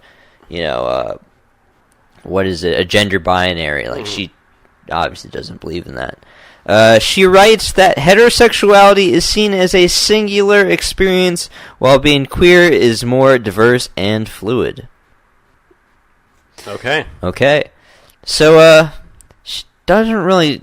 We can't really glean what the horrors of heterosexuality is. I mean, I guess it produced her. I guess. So that was, like, a flaw. But, I think they're a little worried about us calling heterosexuality the norm. Yeah. Which, my definition, it is. I mean, you could say heterosexuality is normal, and homosexuality is not. Are you saying that you don't want to be diverse and fluid? You need to be more queer, Enzo. No. Queer's the future. No. Oh, you gotta man. be more diverse and fluid. That reminds me, there once was a protest on campus where someone held a sign that said the future is brown, female, and queer. And I was just like, fuck, I guess it's over. Yeah. The future's queer. Future's queer. But you know what? At least we'll be more fluid. Yeah. Anyways, let's go to the story. Yeah. NYU student gets cafeteria workers fired for Black History Month menu. On Tuesday, a dining hall at the New York University advertised a special meal in honor of Black History Month. On the menu, barbecue ribs, cornbread, collard greens, and 2 beverages with racist connotations: Kool-Aid and watermelon-flavored water. Nia Harris, or maybe Naya. Naya. Yeah. Nia Harris, a sophomore at NYU, sought an explanation from Weinstein Passport Dining Hall's head cook. The cook dismissed her objections. Ms. Harris said in an email to university officials, telling her that the Kool-Aid was actually fruit punch and that the dining hall served fruit-flavored water, quote, all the time. The head cook also told Ms. Harris that the employees who planned the menu were black. Ms. Harris, 19 years old, posted a screenshot of her email on Facebook, along with a post that began, quote, "This is what it's like to be a black student at New York University." It quickly spread, gaining enough attention that the cafeteria workers got fired. Which, I mean, looking from the article, I guess black people lost their job for making the Black History Month menu. I guess. I mean, what more can you say at that point? They just wanted to make the black... I mean, look at that. Barbecue ribs, cornbread, collard greens, and Kool-Aid watermelon-flavored water. That sounds good, actually. I would love to have barbecue ribs. Doesn't sound bad at all. But, I guess, little Naya there took offense to that, and, this is what it's like to be a black student at New York University. They have, menus with food dedicated to your race for a month dedicated to your race. Very offensive. Very offensive. Very offensive. Sure they get fired if they try to do it. She got microaggressed to living hell. Mm-hmm. Oh yeah, that was the last story. Yeah, so yeah, with that said, let's go on to some international news. All right. We're going to start off with the Middle East. Kurds strike deal with Syrian army to fight the Turks. The YPG Kurdish fighters in northwestern Syria, who are backed by the United States, have struck a deal with the Russian-backed Assad regime for Syrian forces to enter the Afrin region and repel a Turkish offensive that began last month, Operation Olive Branch. Yeah. A Kurdish spokesman said that the Syrian troops will deploy along the Syrian-Turkish border and could enter the region over the next few days. If the agreement is successful, Turkey will begin fighting troops backed by both the U.S. and Russia. So, not going very well for Turkey there, is it? No, and I believe it was last week when the offensive started. Yeah, I think it was a week before last. No, yeah, it was a couple weeks ago. Because I remember we talked about it. Yeah. And last week you did the show by yourself, so it's been at least 2 weeks, minimum. So, as far as the offensives go on, I mean, the YPG Kurdish fighters, who are very good fighters, you know, they fought ISIS, they've been holding their own. They've destroyed a hell of a lot of tanks from the Turks and whatnot. But, you know, Turkey has a very large military. So, now the Syrian armed forces are entering the Afrin region, which was one of the very last regions to be freed of ISIS control.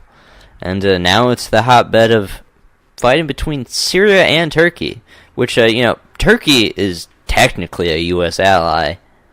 So, not the best of stuff. I just don't want us to get involved. Let Russia deal with it, honestly. Yeah.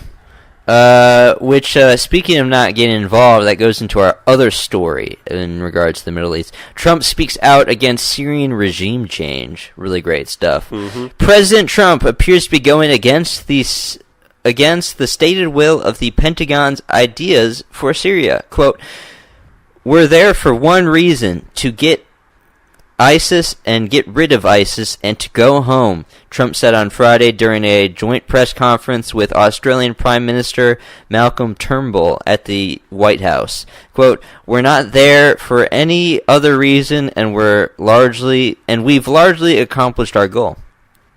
While Trump did not hesitate to call the Syrian government, quote, "a humanitarian disgrace," criticizing Russia and Iran for their involvement, his comments implied that the U.S. military also had no business in Syria beyond the ultimate goal of defeating the Islamic State.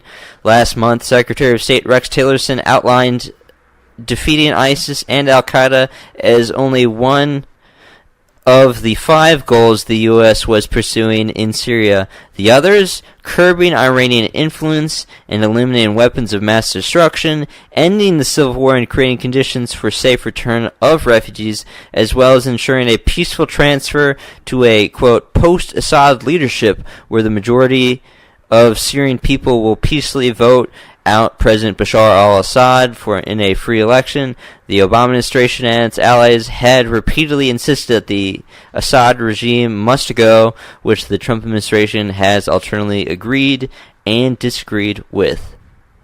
So, this is exactly what me and you want. Mm-hmm. And, you know, the Syria stuff doesn't get as much talk as it really deserves to get on the mainstream news. You don't hear, you know, the blow-by-blows on Syria so much, but there's a lot of problems up there, and we just don't want anything to do with them. And I don't want to replace Bashar al-Assad. It will destabilize the entire country even more so. Okay, they've been fighting a civil war since 2011. Let's end this thing. Let's stop having Turks invade the country, and let's stop violating Syria's authority over Syria. Exactly. And, you know, one of the things that I didn't write down here in the slide that I think is worth noting is Rex Tillerson did say that we actually do have 1,800 troops in Syria right now. We do. Yeah, in case anyone was wondering, I mean, we know we have troops over there, but in case anyone's wondering how many, it's 1,800. So we've got about 12,000 or so in Afghanistan, so you can compare the two to see just how many people we have out there. Yeah. So I guess we can shift over to Europe now. Yes. And the first story we have is pretty disgusting, really. There were 3 African migrants who've been arrested for cannibalism in Paris. So 3 migrants, all from the African island of Cape Verde, were arrested Saturday after attacking a man in the Paris suburb of Clichy-sous-Bois by biting at his face, his ear, and his lip, and then eating the pieces of flesh that they had bitten off. The victim was able to wound one of the attackers in the ankle, and then both of them were taken to a local hospital. If you didn't know, however, Clichy-sous-Bois is one of the most troubled no-go zones in France, and it's now estimated there are 777 daily attacks by migrants in France, including last week where a migrant stabbed 6 people before being arrested. So, God, now we got to worry about cannibals coming over across the Mediterranean, too. Yeah, the no-go zones have gotten extremely, extremely bad out there in not only France, but, Europe at large. Mm-hmm. So let's go on to the next story that we also have on France, and that is French schools are giving kids straight open borders propaganda. According to literature being handed out in French schools, France is safe and prosperous because of, quote, a lifetime of open borders, also calling mass migration a, quote, universal right. They are being handed out by the taxpayer-funded group Secular Solidarity. Quote, immigration is a fundamental human right, according to the taxpayer-funded body's documents, which tells children that, quote, mass migration is the very essence of humanity, and argues that they have no right to secure the French border because, quote, the most recent research shows that the first humans were all from Africa, which, we've talked about on the show, the out of Africa theory. It's not true. It's not true. The group also speaks out against bone x-rays, which are used to verify the age of migrants, by calling them unreliable.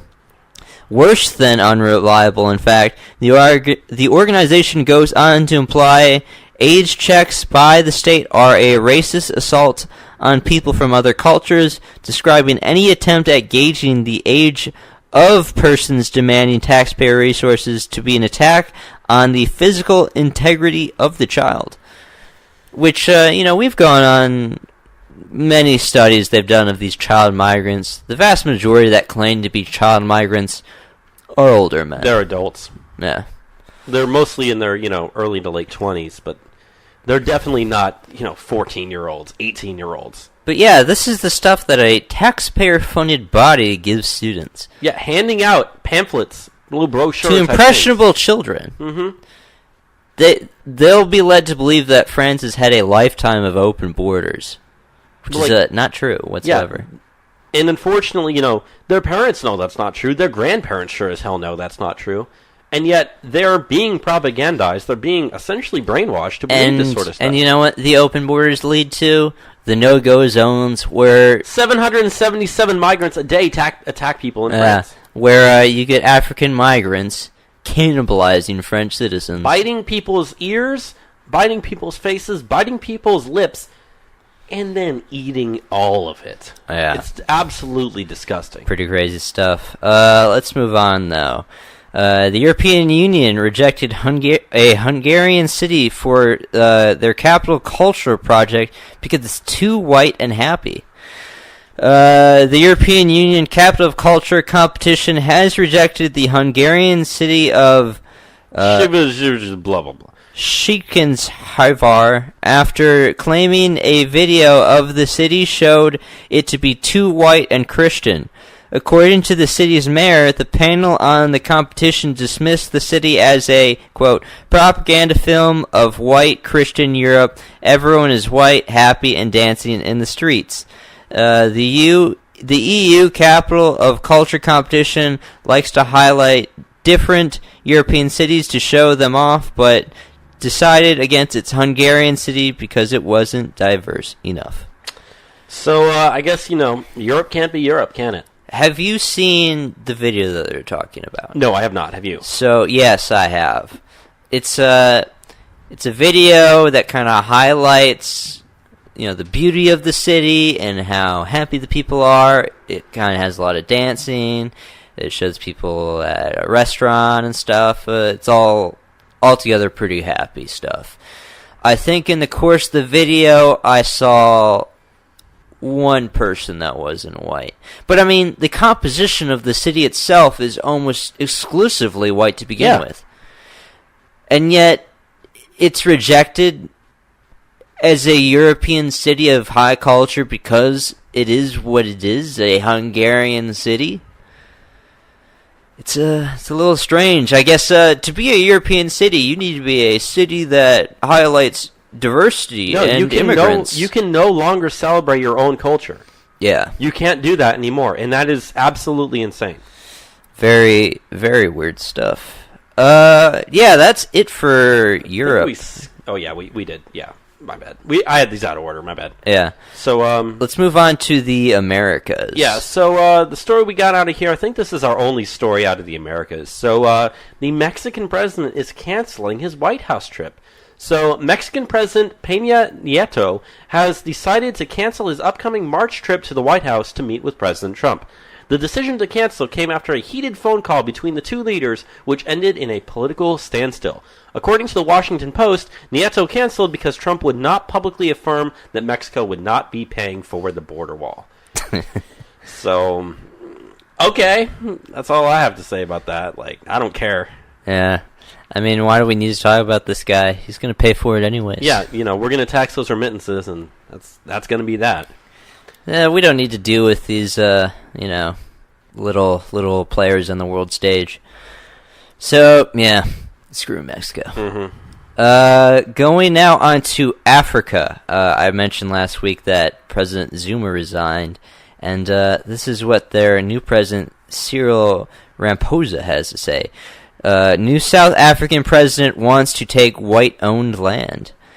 After the resignation of President Zuma, South Africa's new president, Cyril Ramaphosa, addressed the South African parliament. During his address, he reaffirmed his belief to confiscate white-owned farmland, calling the current ownership in, quote, original sin that dates back to the 1600s when white settlers first came to the area. He wants the land returned to what he calls the, quote, original owners, a.k.a. black South Africans.